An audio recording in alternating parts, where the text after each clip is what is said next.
Night of our Montessori Thrive Parenting series. We've been meeting every Wednesday night throughout this month, and this is the final Wednesday night of February. Tonight we're joined by Dolores Vazquez. Something fun, she's also my mom. She's a Montessori school administrator. I actually went to the Montessori school that she is now an administrator to, so this is a special evening for me as well. So learning about parenting from my own parent. Dolores is here to talk about navigating parenting tools and best practices for a healthy home. I'm going to hand it over to her so she can start her presentation. But again, if you have any questions, please feel free to drop them in the chat throughout the presentation. Thank you, Camila. It's not every day that you get introduced by your daughter, so it's quite an honor. And so today we are going to be navigating parenting and talking a little bit about tools and the best practice and some best practices for a healthy home. And before we get started, I'll tell you a little bit about myself. I know Camila said I am a guide and an administrator at Northwood Montessori School. I see some parents from Northwood and some staff members, so thank you for joining. And I hold a bachelor's in psychology, AMI primary certification, and that's for ages 3 to 6. I'm a positive discipline early childhood educator certification holder. And then I have 2 adult beautiful daughters. Camila is one of them, and Carolina, who is also an adult and lives in Miami. So both of them attended Northwood, and I'm very lucky to have had and keep having this beautiful journey of being their mother. So I'm sharing my email here in case you have any questions and you'd like to contact me, or if you're watching the recording and you have questions, feel free to email me and I'm happy to answer questions. So, whoops, I don't, of course. I want to read a little poem that I have, and it's on children, and it's from Khalil Gibran. And I always like to include it in some form or another in my parenting classes. It gives us a little bit to think about. Your children are not your children. They are the sons and daughters of life's longing for itself. They come through you, but not from you. And though they are with you, yet they belong not to you. You may give them your love, but not your thoughts, for they have their own thoughts. You may house their bodies, but not their souls, for their souls dwell in the house of tomorrow, which you cannot visit, not even in your dreams. You may strive to be like them, but seek not to make them like you, for life goes not backward, nor tarries with yesterday. You are the bows from which your children as living arrows are sent forth. The archer sees the mark upon the path of the infinite, and he bends you with his might, that his arrows may go swift and far. Let your bending in the archer's hand be for gladness, for even as he loves the arrow that flies, so he loves also the bow that is stable. So, little thing to think about. I always like that poem. All right, so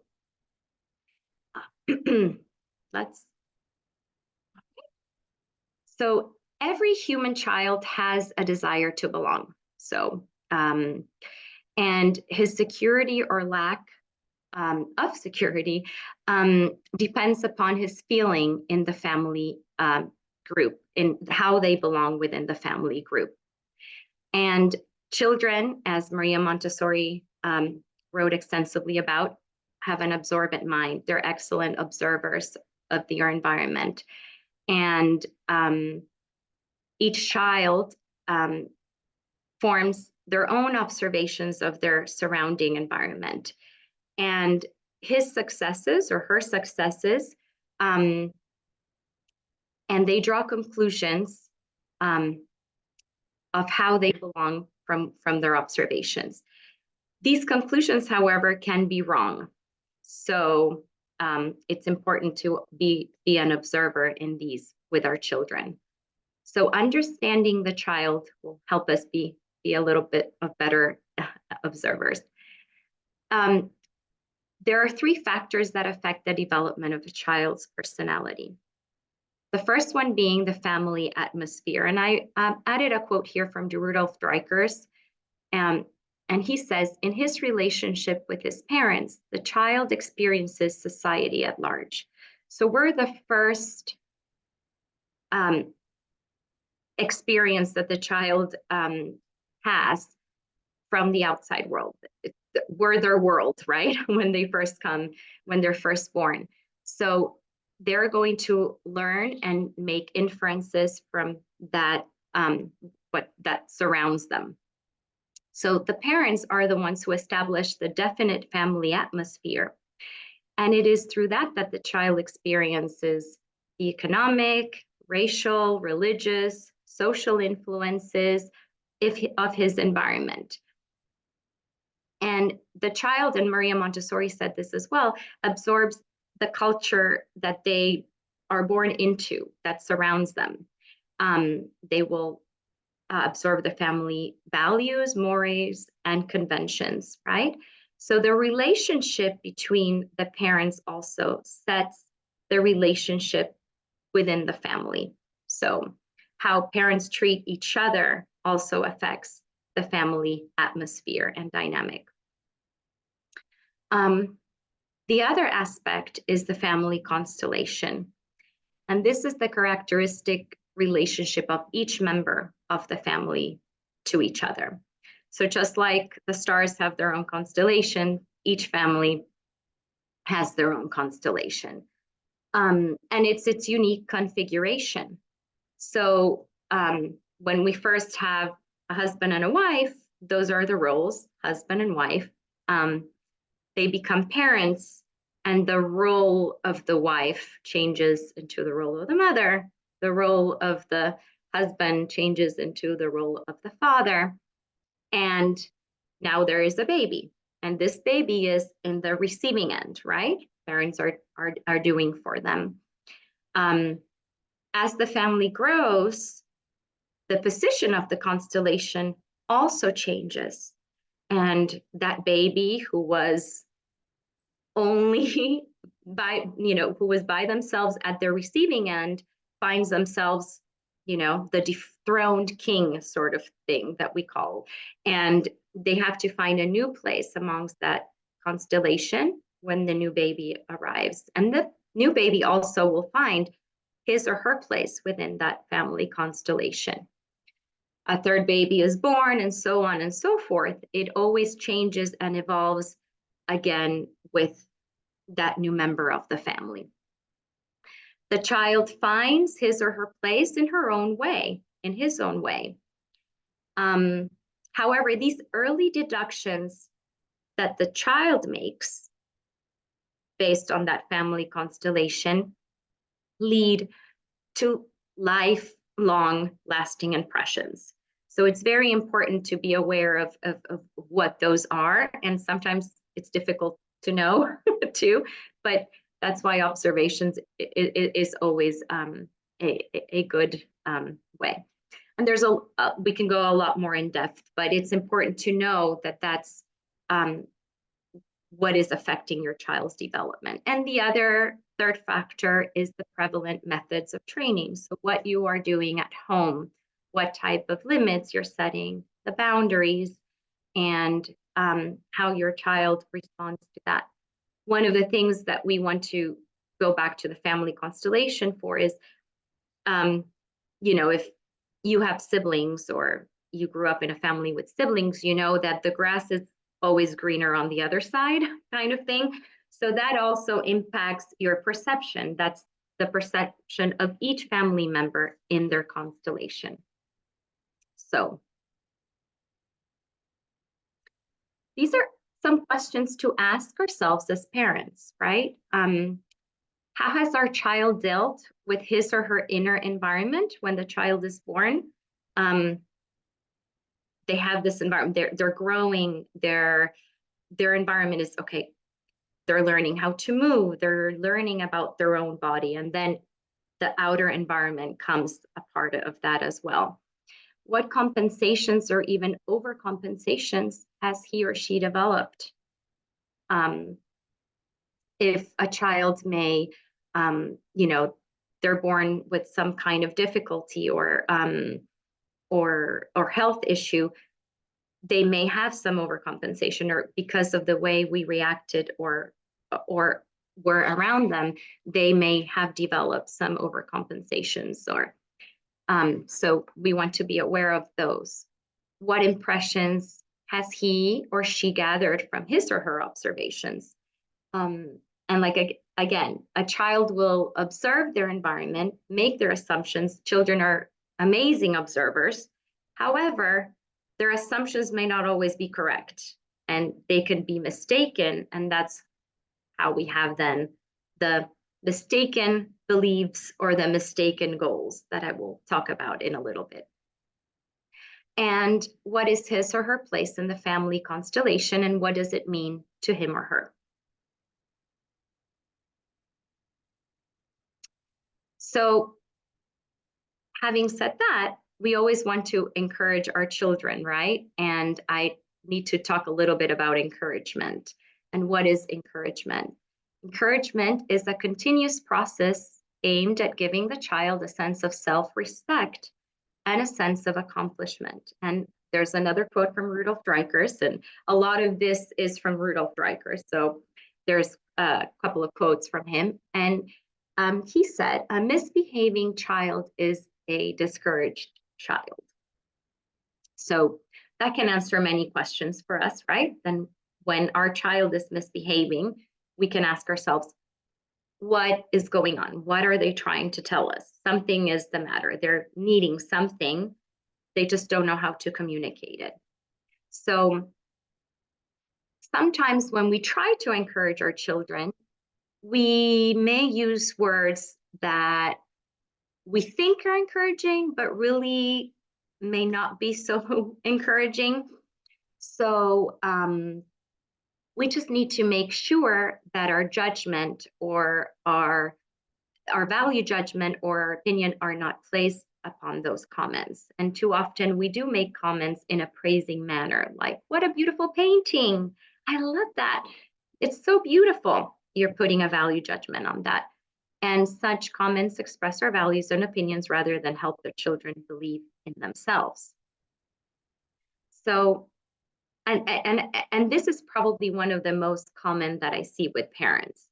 Good job, well done. And that type of encouragement, rather than having the child feel that they did the work by themselves or they accomplished something, that in itself gives them a good feeling. But these are some encouraging words that we can use. And you can say, I like how you handled that.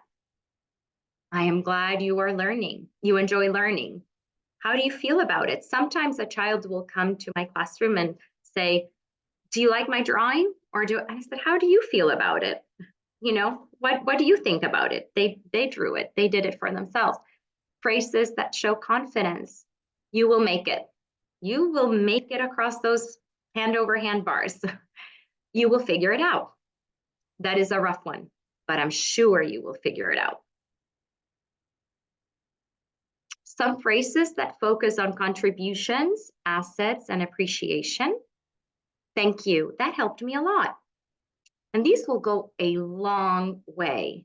It was thoughtful of you to bring me the chair over here. I need your help on, bringing the clothes inside. Phrases, or with bringing the clothes inside. Phrases that recognize effort and improvement. It looks as if you really worked hard on that. I see that you're moving along. Look at the progress you have made, and be specific. You can say, look at the progress you have made working with the United States map. You added 10 more states to your map. And the child feels like you're caring about their work too.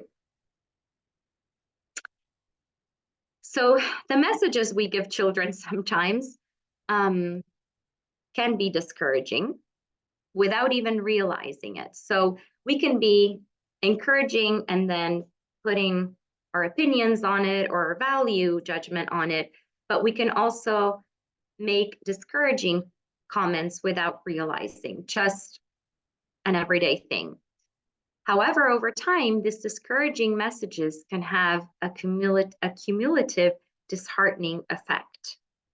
So I just want you for a moment to stand there and just get on your child's shoes for a moment and just pretend you're a child, maybe 3 to 6 or 7, and I'm going to say some words to you, and just feel for a moment as a child would feel.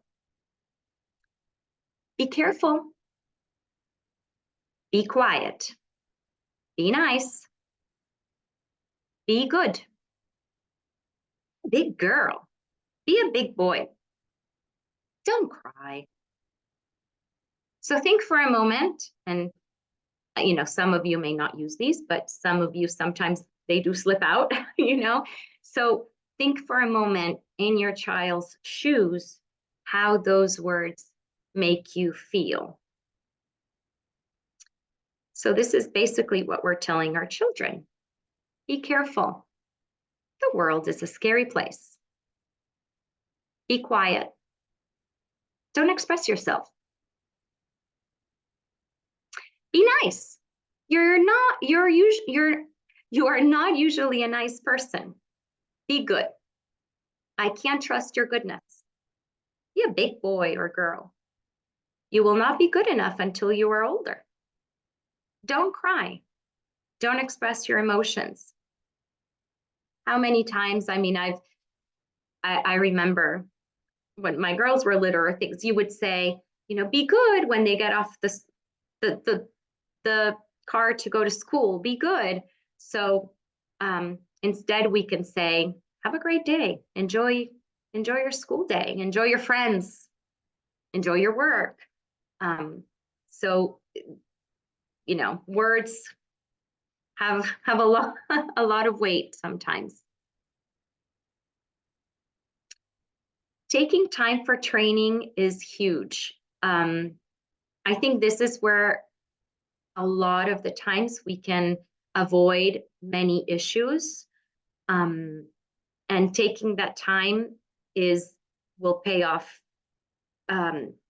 big time. It really will pay off. So since, and at our school, we have toddlers. So toddlers are very capable. We can start very young, and setting up the environment. I know that some classes talked about setting up the Montessori environment at home and setting up your home for success. Having that is crucial, and also helping your child break a task in smaller steps and giving them some training to put their shoes on. How do we do that? Brush our teeth. What are the things we have to do?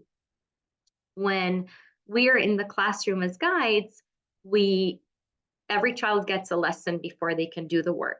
So I always tell them, this is my turn, and then you can watch, and then you can get as many turns as you would like after I show you, and to practice. And they love it. And if you're showing them something in the kitchen and they want to help you cook, there are ways that you can set that up for success and break up into little steps and show them. And this is how we cut a carrot. And then this is how we clean up. And this is how we put away. So the whole cycle can be completed, and the child feels good about themselves, is encouraged, and is independent. So preparing that environment, but also taking time for training. This is also a great time where you can practice grace and courtesy. And that's what we call it in the classroom. But basically, it's kind of like role playing, or we're talking about scenarios. So you have a couple of young children or a young child, and you're going to go to a restaurant. Sometimes you go to a restaurant and you see children that are all over the place. Then you see those children with the tablets that are not learning any social skills from being at a table with adults or with other people and having conversations. So you can have a little grace and courtesy time and and scenario where you talk to them and say, well, we're going to go to a restaurant, or what do we do at a restaurant? We have to sit down at the tables. How do we sit? We can practice from how we pull the chair out to how we sit, how to order. Oh, they bring you a menu. What do you do with a menu? Oh, you get to choose what you would like to eat. You have choices. And I can help you read those if they're not reading. If they're reading, they can read those themselves. And you can help them through that routine, that kind of process. And they know what to expect. They also know their expectations of, this is what we do at a restaurant. We put our napkin on our lap. This is how we sit, and we can have conversations. You can order. There's a waiter or waitress that will come. Would you like a turn ordering your food? Okay, when she comes, you can let her know what you would like, and let them get involved. So then the restaurant experience becomes pleasurable versus, I'm running all over the place and I don't know what to do with them. And or we can take a special book and some crayons for you to work on here.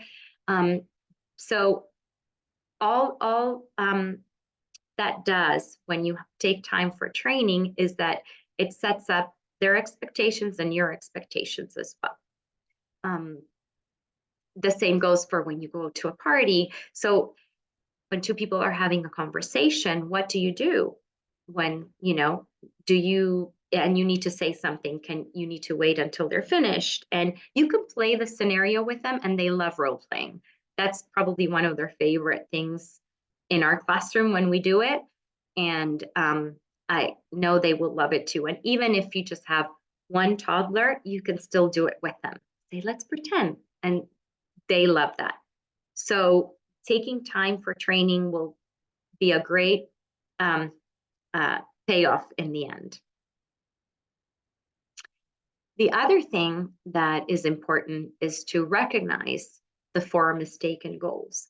So as I was saying earlier, the children observe their environment. They come up with this idea and their place in the family and how they belong. And sometimes that belief is not the right one. So the 4 mistaken goals are undue attention, power struggle, revenge. Oops, sorry. Oh, I'm sorry. Okay.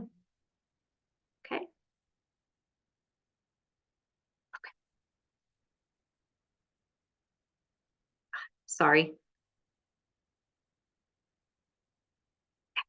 Oh my gosh. Okay.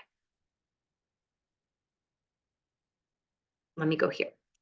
So undue attention is when the child's goal is to keep others busy or to have special service. What you want to get from your toolbox at this time is no eye contact, no words, non-verbally make the child feel loved, and act immediately. So for example, I'll use this picture that I chose for this. The mom is on the phone and she may have been in the computer. The child is next to her. Looks like she was maybe coloring before, and the mom may have gotten a call. And, the second the phone rings, the child needs your attention. They either want crackers, water, or something. Never fails. So mom is kind of doing that. She's giving the child no eye contact and no words. She's continuing to be on her call. You could non-verbally make the child feel loved. You could put your hand on their shoulder and kind of rub it there and say, I know you're here, but I'm still on the phone, and act immediately. Do that immediately. Finish your call, and then maybe you can address that, what she needs. And also you can remind her what we do if you had practiced with grace and courtesy. What do we do when 2 people are talking or when someone's on the phone? Do you remember? And usually they can tell you, and you move on.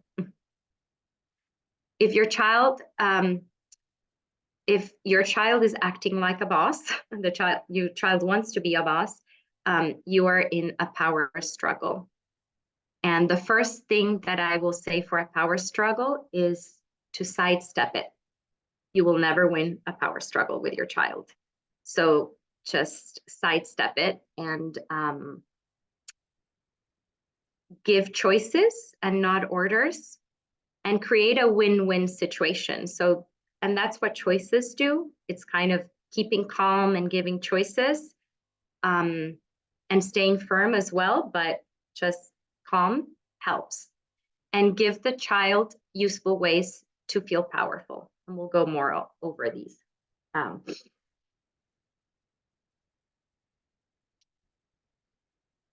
With revenge, your child wants to get even.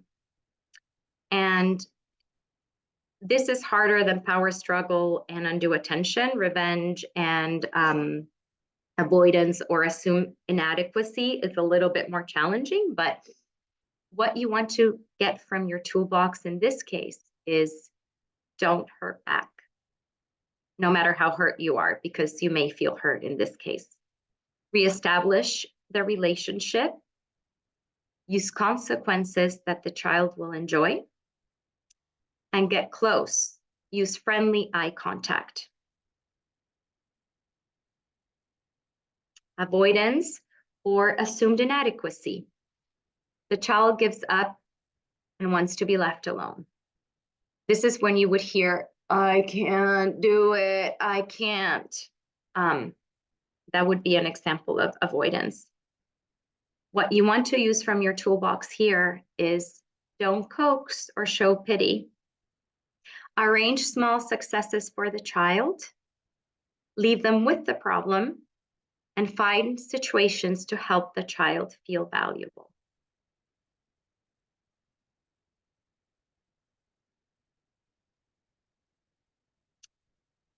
So I will go through this chart. If you're feeling, and we've all experienced these, if we're a parent, we've experienced all of them or at least one at some point or another. So if you're feeling annoyed, irritated, worried, guilty, you're most likely experiencing from your child's goal is undue attention. So it's to keep others busy or to get special service. And you, as the adult, may react by reminding or coaxing them, doing things for the child that they could do for themselves. And when you do this, the child may stop temporarily, but later may resume the same or another disturbing behavior. And the belief in the child at this time is, I count or I belong only when I'm being noticed or getting special service. I'm only important when I'm keeping you busy with me. Okay? And that is undue attention. What his coded message is notice me, involve me usefully. So what we can use from our toolbox is, I love you and I will spend time with you later. You can also redirect by assigning a task so the child can gain useful attention, avoid special service, plan special time, set up routines. Routines will help you with all of these, okay? Routines are very, very important, and they give the children consistency. Use problem solving, encourage, use family and class meetings, and we'll talk a little bit about that later, and touch without words, just like I gave in the example, ignore, and set up nonverbal signals. If you're feeling challenged, threatened, or defeated, you're in a power struggle or misguided power. Your child wants to be the boss. So in this case, you may want to react by fighting, just kind of like standing your ground kind of thing, giving in, or thinking, you can't get away with that, or I'll make you do it, okay? You want to be right. Your child most likely will, if you do that, intensify his behavior, become defiant, okay, oppositional, and they feel like they've won if you're angry. They definitely feel they're won. That's why I always say sidestep the power struggle, because if they get any kind of emotion from you, they've won. So what the child belief is, I belong only when I'm boss, in control, or proving no one can be boss of me. You can't make me. But their coded message is, let me help, give me choices.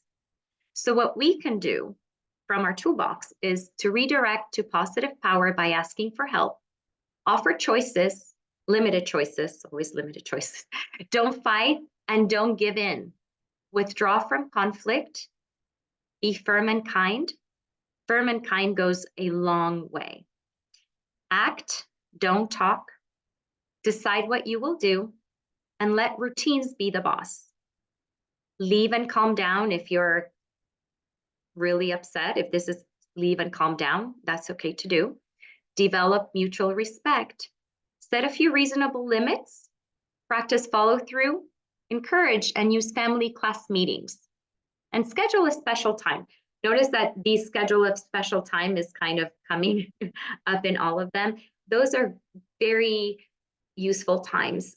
These times are, when we talk about filling someone's bucket, when we spend the quality time in it, it's not about quantity, but it's about quality. When you spend that quality time with your child, their bucket is getting full. And they know. So then when you need to make moments like to do something for yourself, you may not encounter undue attention or where there's a power struggle, then also their bucket will be full. So you may lessen the power struggles. What also goes a long way with all of these is empathy. Okay. So if someone even is someone is having a power struggle, I don't know, they wanted to wear the boots to school and they could not wear boots to school, for example. I said, I know that's disappointing. I know, but would you like the sandals or the tennis shoes? I don't know, or these, and you just keep repeating that, but you can still be empathetic and kind and firm with it. When your child has a coded message of I'm hurting, validate my feelings. That child's mistaken goal is revenge. They want to get even. You as the parent may feel hurt or disappointed, disbelief, disgusted sometimes. I mean, children, they can hurt you or hurt property sometimes when they are in the revenge mode. What his belief is, I don't think I belong, so I'll hurt others as I feel hurt. I can't be liked or loved. The adult, when they're hurt, disappointed, they may react by retaliating, getting even, or thinking, how could you do this to me? And the child will retaliate. His behavior may intensify and escalate the same behavior or chooses another weapon in this case. So what the tools that we can use is acknowledge hurt feelings, avoid feeling hurt, avoid punishment and retaliation, build trust, use reflective listening, share your feelings, make amends, show you care, act, don't talk, encourage strengths, put kids in the same boat, use family class meetings, and schedule special time. So again, we'll see it over and over. So if as a parent you're feeling despair, hopeless, I don't have a clue about what to do, nothing is helping and nothing will help,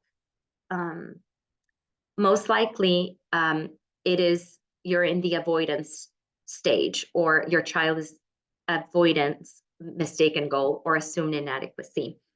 And sometimes the adult tends to back off and leave the child alone. You give up. You can be over helping the child or show a lack of faith in the child. So the child's response may be to withdraw even farther, show no improvement or response, and refusing to try. So the adult may contribute by thinking, what is the problem? This isn't that hard. I expect you to live up to my expectations. I know you can't do this. Let me just take care of it. However, the coded message here is, don't give up on me. Show me a small step. And the belief of the child is, I can't belong and I am not capable. I can't live up to your expectations, so why even try? It's not use trying because I won't do it right away. So what you want to do here is to teach skills by breaking them into small steps. Use physical closeness as silent encouragement. Build strengths and interests. Do it, but don't do it for the child. So help him with it. And encourage any positive intent. Have faith in your child's abilities. And this is a tough one because this is like, it's sad when a child is in this mistaken goal stage. Again, the special time goes a long way, and you see how for each one, our tools are a little bit different. Some stay the same, but they are a little bit different depending on the mistaken goal. So here's a little practice and some four scenarios that you can, if you would like to give the answers of which mistaken goal it is, you can drop it in the chat. So in scenario 1, Sue tells Jane, if you do not play with me, you cannot be my best friend, and I will not invite you to my birthday party. So is this undue attention, revenge, misguided power or power struggle, or avoidance or assumed inadequacy? So you can put 1, 2, 3, or 4, I guess, because they're in order. So, I mean, the mistaken goals in the chart are in order. In scenario 2, you have mom is talking on the phone and Mary is constantly interrupting with mommy, mommy, mommy, mommy. In scenario 3, Mike will not pour his own milk because last time he poured it, he dropped the glass, it shattered into many pieces, and his little sister cut herself on the unseen piece of glass that was still on the floor. And then on the 4th one, it is time to get ready to go to school. 10 minutes before it's time to leave, Jim is still in his pajamas. This is probably the most common one that I see, at least in our school. So I don't know if you want to drop them in the chat. I don't know if I can see some, but let's see if I see some. Oops. Okay, revenge and undue attention, assumed inadequacy, and misguided power. Amanda. Okay. So Camila says revenge for the first one, I think.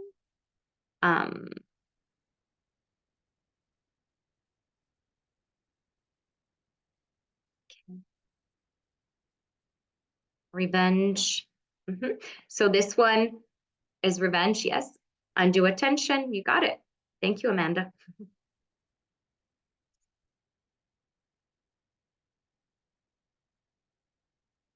So, okay. And we can go into deeper with these scenarios, how we can handle, or we can come up with solutions for them.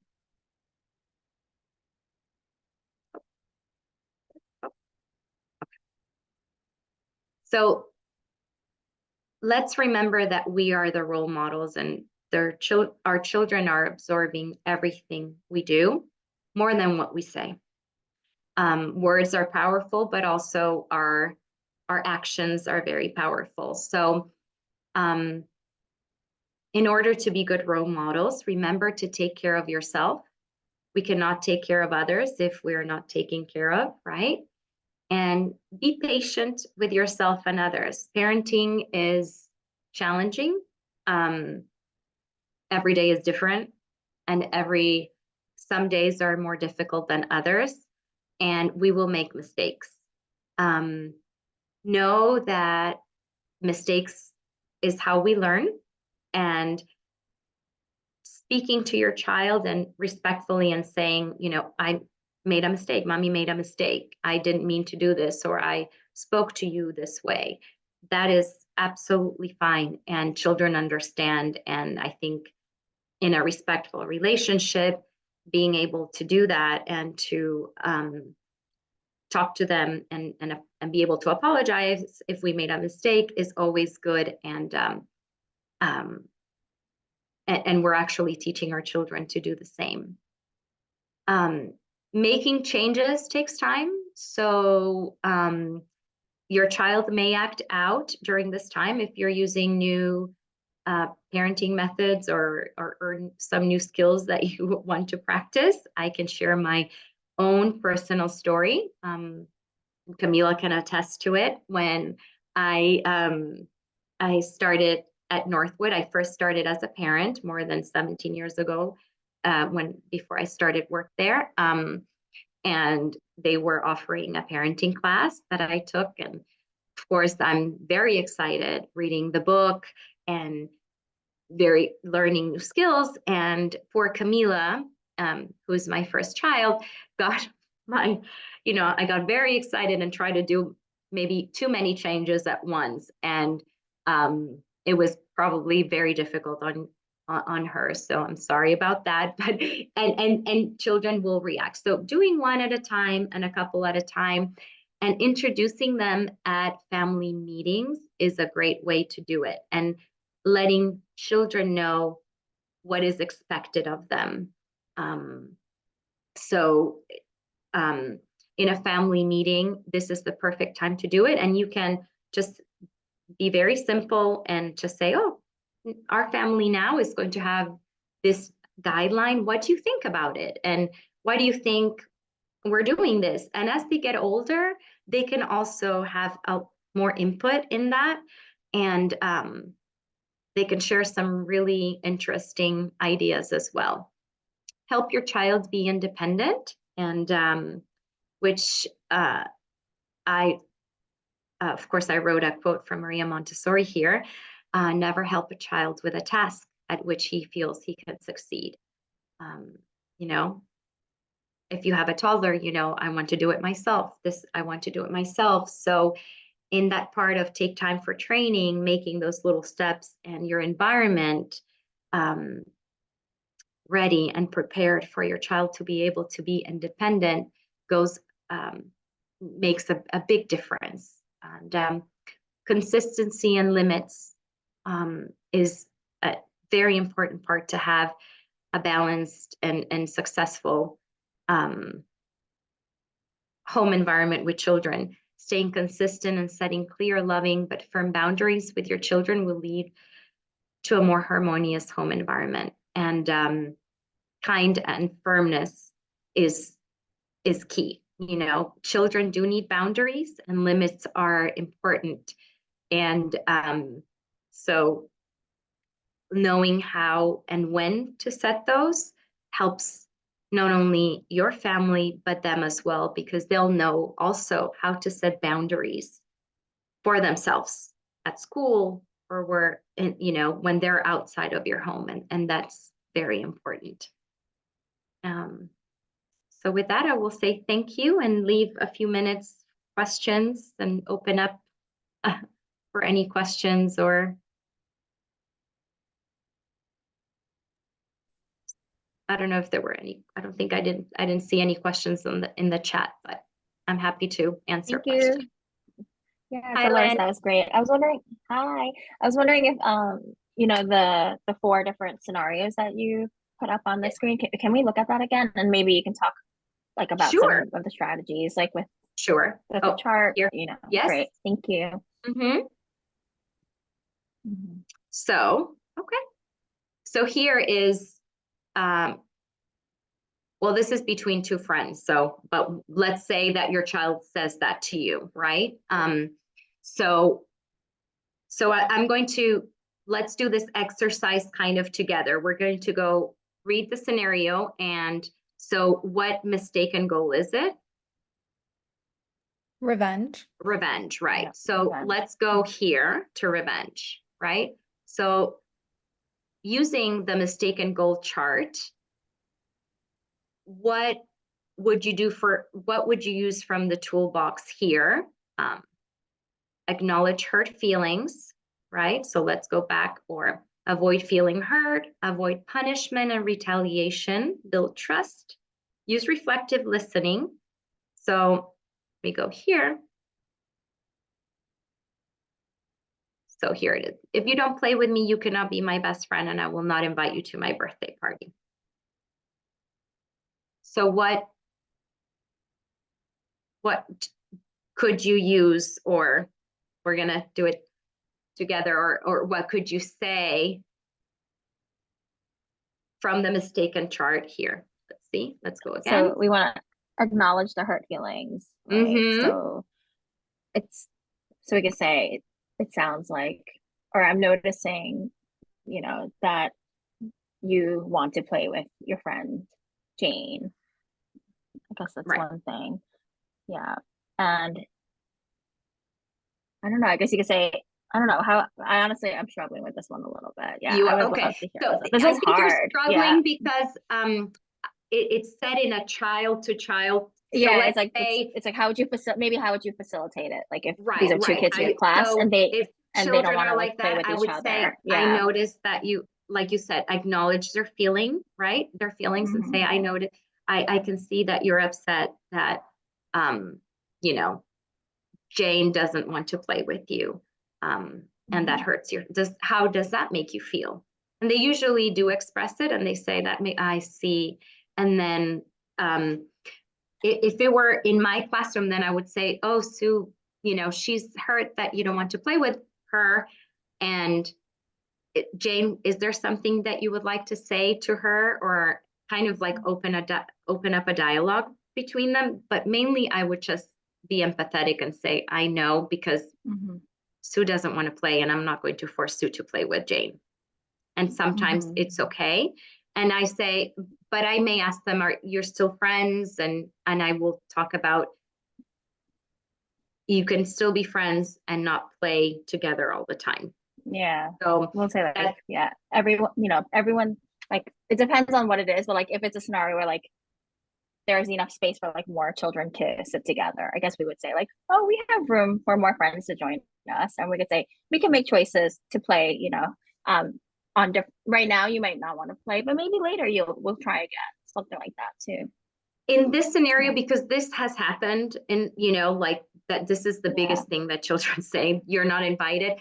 I think it's important for both children to speak with each other, because then also Sue may be hurt with the part of, you're not invited to my birthday party. I mean, Jane may be hurt that Sue is saying, you're not invited to my birthday party.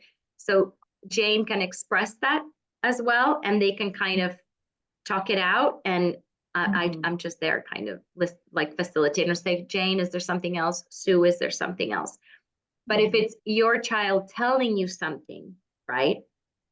If your child were in revenge mode with you, you can do that and acknowledge, I see that you're upset that, I'm not, whatever it's going on, or and really try to empathize with them there. And yeah, you can also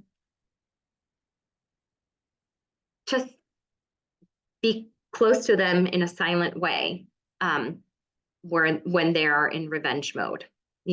Sometimes they just need love, and say, I see that you're a little bit sad or hurt. And then just by doing that, they may tell you what it is.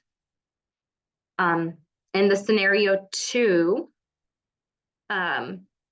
with undue attention, I don't know if I went in a little bit more in depth with the picture, but I don't know, do you have any questions, or does anyone have any questions about the undue attention? Undue attention, I want to say this is probably the most common. Undue attention also can be that child that is always pleasing and does things to please you. That's also undue attention.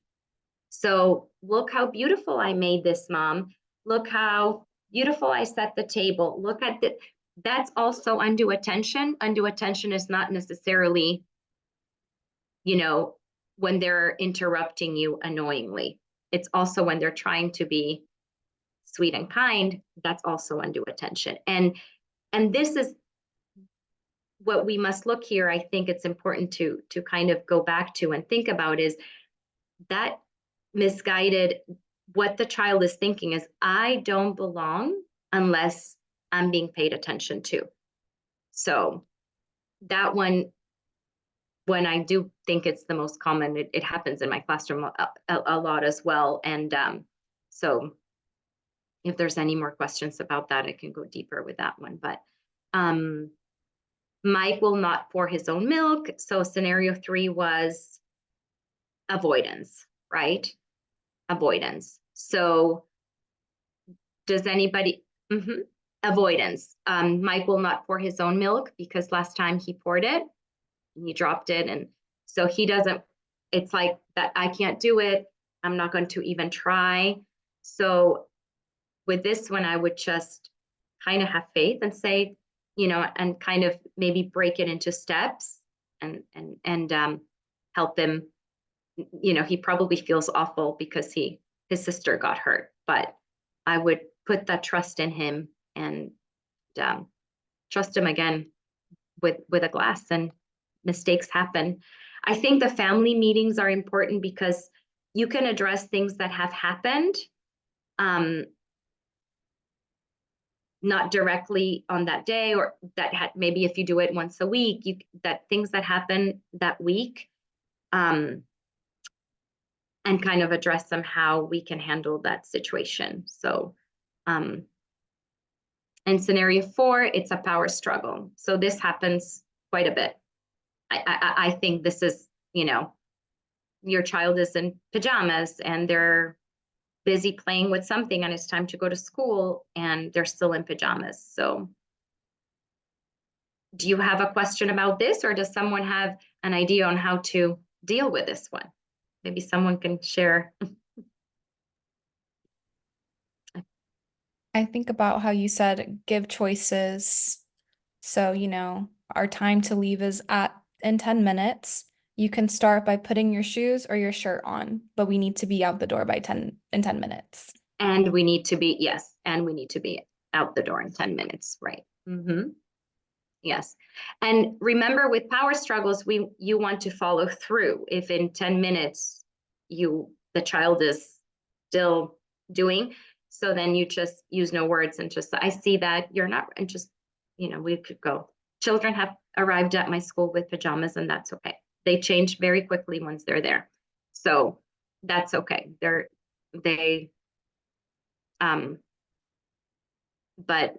that one's a very common one. We have here in the chat. Oh, sorry. Sorry, I was just gonna say, I think it can also be, okay, you're gonna wear your pajamas to school today.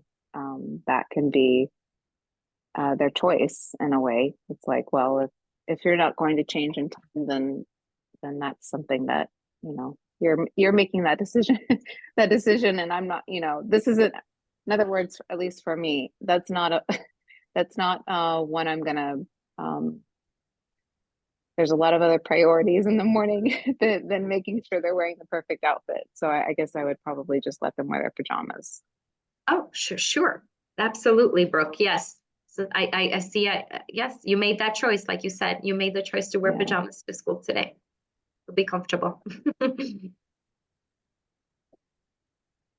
I think that's a win-win situation, like you mentioned. Yes.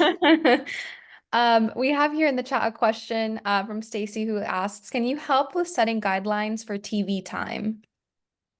Yes. Can I ask how old your child is?